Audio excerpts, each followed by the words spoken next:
Hello everyone, आज हम इस वीडियो में आपके लिए हार्ड डिस्क के बारे में जानकारी लेकर आए हैं। इस वीडियो में आप जानेंगे हार्ड डिस्क क्या है, इसकी आवश्यकता क्यों होती है, क्या कंप्यूटर इसके बिना काम कर सकता है। इस वीडियो में हम इन चीज़ों के बारे में भली भांति समझेंगे। हार्ड डिस्क को अक्सर हार्ड डिस्क या हार्ड ड्राइव भी कहा जाता है। जैसे किसी लाइब्रेरी में बुक्स को मैनेज करने के लिए अलमारी की आवश्यकता पड़ती है, वहीं कंप्यूटर को भी ऐसे ही जगह की जरूरत होती है जिसमें वो डिजिटल डेटा को स्टोर कर पाए। डिजिटल सामग्री जैसे document, image, video, software, operating system, program को स्टोर और प्रोसेस करने के लिए कंप्यूटर दो तरह के स्टोरेज डिवाइसेस का उपयोग करते हैं, जिसमें हार्ड डिस्क एक सेकेंडरी स्टोरेज डिवाइस होती है जिसमें डेटा को परमानेंटली स्टोर किया जाता है, जबकि रैम प्राइमरी स्टोरेज डिवाइस होती है जो कंप्यूटर के प्रोग्राम को प्रोसेस करने का काम करती है। इसे अस्थायी मेमोरी भी कहा जाता है। हार्ड डिस्क को कंप्यूटर का एक इम्पॉर्टेंट पार्ट माना गया है क्योंकि इसके बिना कोई भी कंप्यूटर काम नहीं करेगा। तो इस वीडियो में हम आपको बताएंगे कंप्यूटर में हार्ड डिस्क क्या होती है, जिसमें हार्ड डिस्क के बारे में बहुत कुछ जानने को मिलेगा। तो चलिए सबसे पहले देखते हैं हार्ड डिस्क क्या है।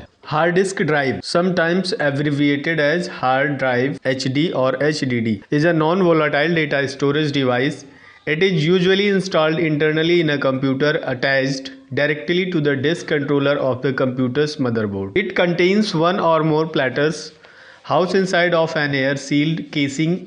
Data is written to the platter using a magnetic head which moves rapidly over them as they spin. Internal hard disk connected to the motherboard using an ATA, SCSI or SATA cable. They are powered by a connection to the computer's PSU, power supply unit. Why need hard drive to the computer? Computer में hard drive की आवश्यकता क्यों होती है? A computer need an operating system to allow user to interact with and use it. The operating system interprets keyboard and mouse movements and allows for the use of software like an internet browser, word processor, and video game. A hard drive is also required for the installation of any programs or other files you want to keep on your computer. When downloading files to your computer, they are permanently stored on your hard drive or another storage medium until they are moved or uninstalled. किसी भी programme, software या data को store करने के लिए हमें hard drive की ज़रूरत होती है।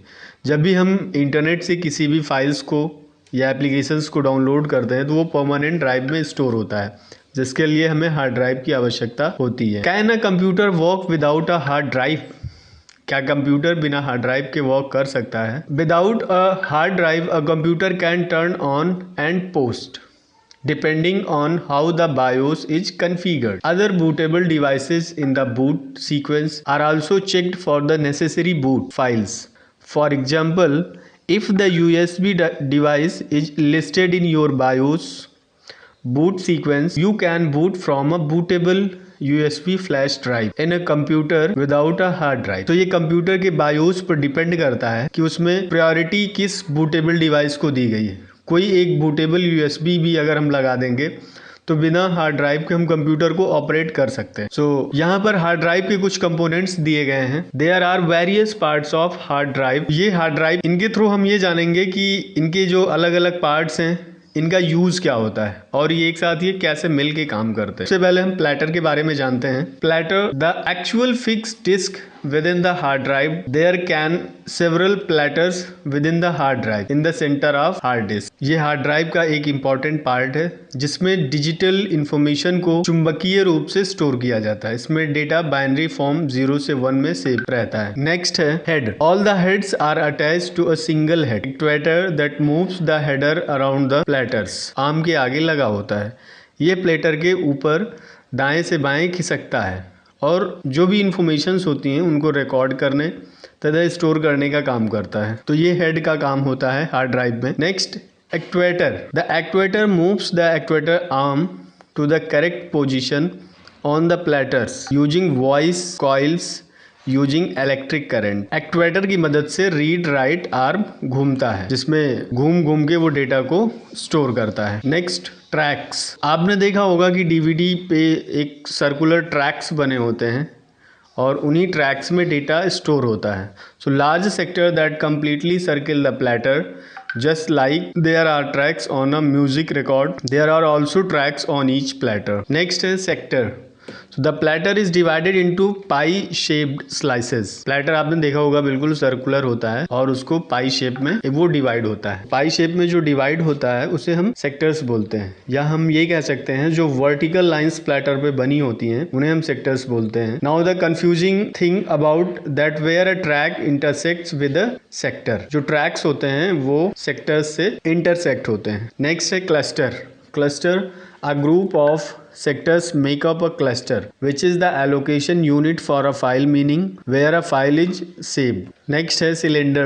All platters in the hard disk contains the same number of tracks but that number varies from one hard disk to another. अब हम बात करते हैं what is stored on a hard drive. Hard drive में हम किन किन चीज़ों को स्टोर कर सकते हैं। Hard drive can be used to store any data including pictures, music, videos, text, document and any files created और downloaded also. Hard drive stores files for the operating system and software programs that run on the computer. इसको कब invent किया गया था? The first hard drive was introduced to the market by IBM on September 13, 1956. The hard drive was first used in the RAMAC 305 system with a storage capacity of 5 MB and a cost of about $50,000, $10,000 per megabyte. The hard drive was built into the computer and was not removable.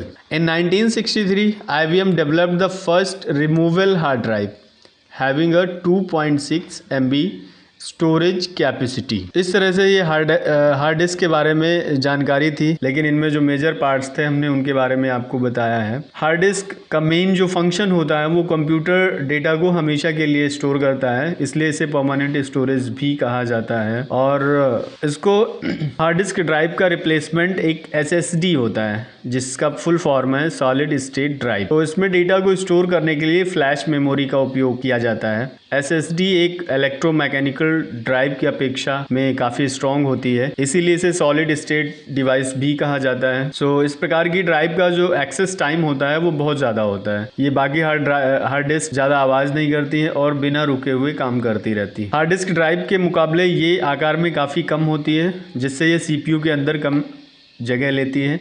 SSD मुख्यतः laptop में use की जाती है क्योंकि laptop में बहुत ही छोटा से छोटा पार्ट प्रयोग किया जाता है, तो इसलिए उसमें SSD का सबसे ज़्यादा यूज होता है। और एक HDD एलिमेंट से बनी होती है, इसके अंदर मैकेनिकल पार्ट्स होते हैं जो जिसकी स्टोरेज कैपेसिटी बहुत ज़्यादा होती है, जिसके चलते आप अपने कंप्यूटर में 1 TB या इससे ज़्यादा डेटा स्टोर कर सकते हैं। अगर आप एक HDD परचेज करते हैं तो वो आपको काफ़ी सस्ते दामों में मिल जाएगी। HDD की डेटा एक्सेस स्पीड काफ़ी कम होती है, काफ़ी स्लो होती है, यानी आपके प्रोग्राम्स और कंप्यूटर को चालू होने में काफ़ी समय लगता है। लेकिन SSD इसके मुकाबले काफ़ी तेज़ है और ये इसकी सबसे बड़ी एक उपलब्धि है। ये डेटा को स्टोर करने के लिए integrated circuit means IC chip का उपयोग करती है। और साइज़ की अगर हम बात करें तो HDD के मुकाबले काफ़ी छोटी साइज में होती है। ये अलग अलग स्टोरेज क्षमता के साथ आती है, लेकिन इसकी जो कैपेसिटी है वो बहुत अधिक है, जिसे आम व्यक्ति के लिए बर्दाश्त करना मुश्किल है। लेकिन अगर आप कम स्टोरेज वाली SSD खरीदते हैं तो आपका कंप्यूटर बहुत फास्ट हो जाता है। तो इस वीडियो में आपने जाना हार्ड डिस्क क्या है और इसके कितने प्रकार होते हैं। उम्मीद है कि आप अब तक हार्ड ड्राइव के बारे में काफ़ी अच्छे से जान चुके होंगे। अगर आप कंप्यूटर का इस्तेमाल करते हैं तो हम आपको एक एडवाइस देंगे कि आप उसमें लगी हार्ड डिस्क को कभी ना खोलें, वरना वो ख़राब भी हो सकती है। इस वीडियो में हमने हार्ड डिस्क के लगभग सभी एलिमेंट्स को विस्तार से, कंपोनेंट्स को विस्तार से हमने डिस्कस किया है। अगर इससे रिलेटेड आपके पास कोई क्वेश्चन है तो आप हमें कमेंट बॉक्स में ज़रूर बताएं और हमारे चैनल को सब्सक्राइब करना ना भूलें। धन्यवाद।